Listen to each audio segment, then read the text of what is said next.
Hey YouTubers, it's Hawaii Girl of Hawaii Girl Climb, Fly, and Explore. We just got our brand new TKM Auto 3/4 roof rack for our 5th generation 4Runner, and today we're putting it together.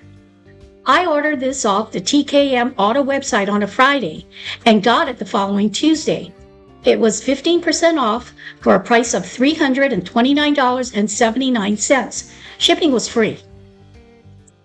This medium-sized rack measures 61 inches long by 47 inches wide and is made from lightweight aluminum with a durable matte black powder coat finish.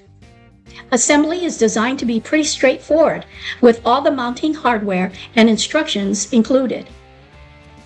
I started by laying everything out, then assembling the side rails to the front and back fairings. Then attaching the mounting brackets, snug but not tight.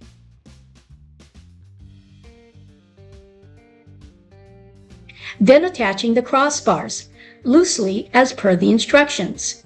One thing we really like about this rack is that it's designed to bolt onto the 4Runner's factory mounting points, so there's no drilling required for the installation. Once everything was assembled, it was time to get it up onto the 4Runner. My husband helped me with getting the rack onto the roof.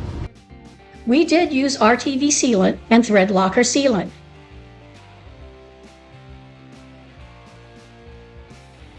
Then we tightened up the brackets and the crossbars. I don't plan on putting a rooftop tent on it, but it's going to be perfect for mounting my recovery boards as well as any small cargo if need be.